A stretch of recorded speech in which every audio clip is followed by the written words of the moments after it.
В эфире телеканала «Якутия-24». Актуальное интервью. Ситуация с загрязнением вод рек Ирилях, Малая Батуоби и Вилюй в связи с прорывом дамб дрожжных полигонов на реке Ирилях Мирнинского района Якутии находится на постоянном контроле у руководителя региона. Прорыв дамб был вызван сильнейшими ливнями, когда за сутки выпала полуторамесячная норма осадков. В результате в реку вынесло глину, песок и ил. Это взвеси природных происхождений, которые из Ириляха попали в Батуобию, а затем и в Вилюй, что сделало воду мутной и непригодной для питья. О том, какие экологические последствия может иметь случившееся и какие меры сейчас принимаются экологами, мы поговорим с гостем студии, заместителем председателя Общественного экологического совета при Министерстве экологии, природопользования и лесного хозяйства республики, а также доктором биологических наук и заведующим лабораторией Института биологии Михаилом Чиросовым. Михаил Михайлович, здравствуйте. Здравствуйте. Спасибо, что выделили время и приехали к нам в студию. Когда экологам стало известно о загрязнении реки и какие меры на сегодняшний день приняты? Вообще официально информацию о том, что это произошло, это сама же Алроса и сообщила в единую диспетчерскую службу. Это было 19 числа уже был прорыв. А вот уже дальше пошла реакция практически моментально. Это 20-го было уже комиссия вылетела в министерство, и были проведены первые заборы, и проведен осмотр и анализ. После этого каждый день уже были те или иные события. Если их рассмотреть, то на данный момент уже главой Сунтарского улуса объявлена повышенная опасность. Это означает, что население должно запастись водой, и приняты все меры, альтернативные источники воды, и 12 населенных пунктов в Сунтарском улусе, и это 2 населенных пункта в Нюрбинском, которые находятся рядом с Нюрбой, они уже должны подготовиться. Вот это первый такой залповый большой выброс, где концентрация взвешенных веществ, вы правильно сказали, в большей части, но имеется, конечно, превышение по железу и по меди. Это вещества такого природного происхождения, но повышенной концентрации, больше, чем предельно допустимая концентрация, в десятки раз, а взвешенных и в сотни раз, это пятно идет, достигло уже Сунтар, они уже подготовились.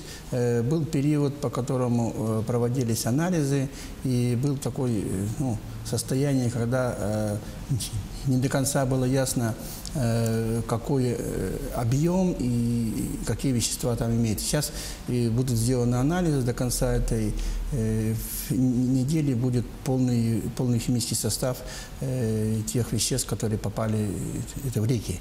Причем основной удар получил на себя Ирилях, Батуобия, это те реки, которые находятся до Вилюя, до реки федерального значения. Вот все это нам вчера полностью информацию дали в Министерстве экологии, природопользования и лесного хозяйства на заседании общественного совета.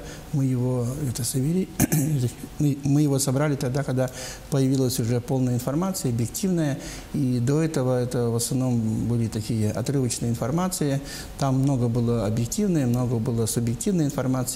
Вот вчера мы полностью узнали информацию, плюс вчера же мы узнали о том, что создана правительственная комиссия под руководством министра и под контролем Арсения Сергеевича. И еще вчера поступила информация, что сунтарскую делегацию, которая находится рядом буквально от Мирнинского района, приняла Алроса, показала всю инфраструктуру, что случилось, причины. Это была очень представительная делегация из депутатов, из администрации, были общественники. И такая объективная работа пошла. Исполнительный директор Алроса Соболев, он дал информацию и извинился за ту ситуацию, которая произошла. Там очень много причин, в том числе причины есть производственные, причины есть и связаны с тем, что местное население рядом использовало воду, которая тоже переполнилась, и тоже было, возможно, одной из причин появления дополнительного объема воды неучтенного. Но самая основная вина, которую Алроса уже, наверное, признает, что у них их так называемые гидротехнические сооружения временного такого характера, оказывается, и они не были на государственном государственном учете, и, соответственно, их не контролировала Ростехнадзор. И мы вчера вот выяснили, что это вообще такая непонятная ситуация, что у нас, оказывается, есть гидротехнические сооружения, которые, в кавычках сказать, бесхозные. То есть они были только внутри алросовском учете и контроле. Вот они как раз и не выдержали. Получается, сейчас стоит экстренная задача до 8 сентября закрыть эти дамбы, восстановить, сделать и вернуть весь технологический процесс в обычный режим. Ну и, конечно, вот и релях, восстановление, когда эти взвеси и режим восстановится, конечно, это определенный период. Сложно сказать. Сейчас самая ранимая, на самом деле, часть компонент экосистемы – это, конечно, животный мир. В данном случае это объекты, это гидробионты, так называемые. Это не только рыбы, но это все живое, чем питается рыба. Обследования по этой компоненте, они пойдут в дальнейшем. И еще что мы приняли решение, это в третьем квартале этого года общественный совет мы приглашаем, мы не можем приказывать Алросу, чтобы она сказала полностью, показала все с документами состояние, потому что мы поняли, что помимо Алросы возможно аналогичные ситуации в других источниках.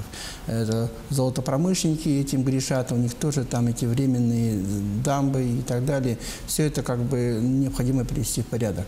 Мы приняли 7 таких крупных пунктов на общественном совете, которые, на наш взгляд, все раскрывают. От рекомендации объявить чрезвычайной этой ситуации, но это называется повышенная опасность, и во всех 4 вилюйских улусов для того, чтобы они как-то были готовы, чтобы потом не сказали, что мы не знали. Хотя на самом деле объективная информация, она фактически сразу появилась на сайте министерства, и в новостях пошла в соцсетях, и буквально уже когда стало ясно, уже сразу же буквально ночью извещались главы администрации, и вот по закону это принятие решений о каких-то опасностях, это ответственность именно глав муниципальных районов.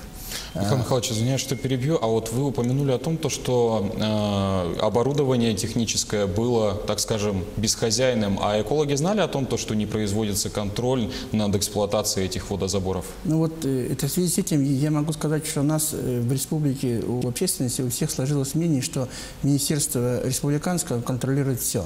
А по сути, по законодательству Алросу не контролирует наше министерство. Интересная такая ситуация. Ее контролирует особый территориальный орган, это федерального уровня, потому что это федеральное предприятие, наше территориальное управление Росприроднадзора. И все действия по экспертизе этих всех сооружений, всех объектов принимаются на федеральном уровне. Поэтому, соответственно, по идее, контроль должен быть именно федеральный. Поэтому, а у нас, у обывателя, все равно складывается ситуация, что во всем виновато наше республиканское министерство. Надо сказать вот так, формально Алроса могло не пускать туда наших республиканских экологов. Но, уважая нашу республику, уважая нашего министра, зная, что вот это необходимо работать, они открыли, все сделали, показали всю документацию. То есть в этом плане у нас вот такое интересное законодательство нашей Российской Федерации. Поэтому, соответственно, Росприроднадзор и Ростехнадзор и так далее, они должны контролировать эти ситуации. В принципе, даже если привести аналогии, любая маленькая золотодобывающая артель имеет право не пустить министра охраны природы, поставить охранника с автоматом, и он не пройдет никуда. Поэтому ответственность на той. Получается, экологи, мы сами в первый раз услышали вчера, что гидротехнические сооружения временные на учете Ростехнадзора не стоят. Это вообще для нас был определенная непонятка. Хотя, на самом деле, экологи, мы не технические работники.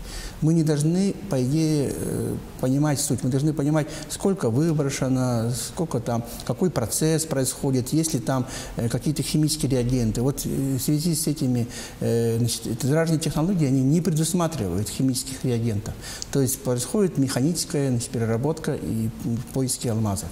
То есть это месторождения рассыпные, которые вот в Иреляхе есть, и драги их проходят. А должна ли сейчас Алроса возмещать ущерб, и каким образом будет происходить это возмещение? Не просто же, наверное, денежной суммой, нужно же восстанавливать экологию рек. Да, по поводу восстановления есть определенные методики и расчета. Во-первых, это будут штрафы. 100%. Поэтому общественность может... Вот сейчас в WhatsApp ходит информация, что отделаются легким штрафом. Легких штрафов не будет, вот увидите. И еще что.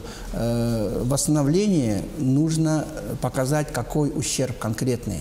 Он тоже рассчитывается, есть методики. Нельзя сказать, заплатите там 10, 20, 40 миллиардов рублей. Это должно быть обосновано. Это не рекет. Это нормальная производственная деятельность, обосновывающая.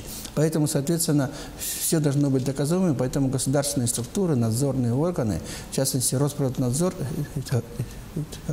значит, Рыбнадзор, они должны по своим структурам провести этот учет.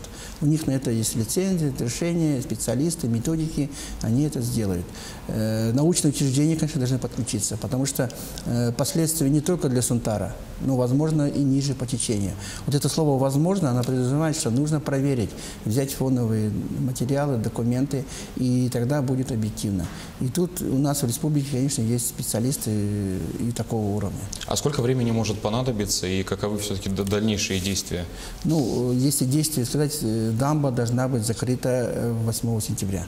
То есть дальше источники оттуда поступать в Ирелях, и, соответственно, дальше в Вилюй уже не должны.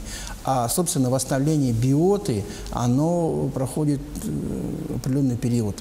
Ну, так как Вилюй большая река, река Лена еще больше, то есть такое понятие очищающее воздействие. То есть вот постепенно от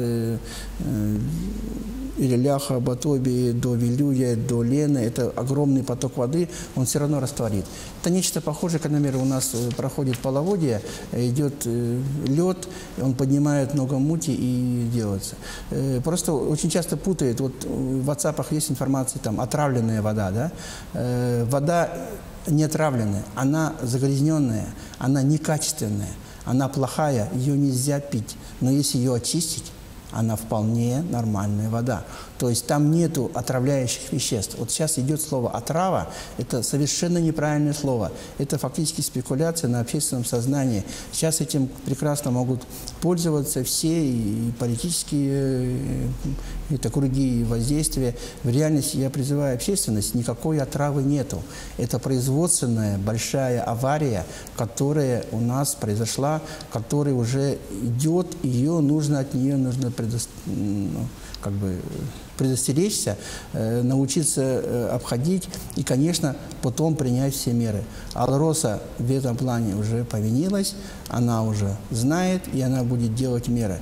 Мы уже в свое время, в 90-е годы, проходили ситуацию, когда Алроса поняла свою экологическую ответственность, и она довольно большие действия уже проводила.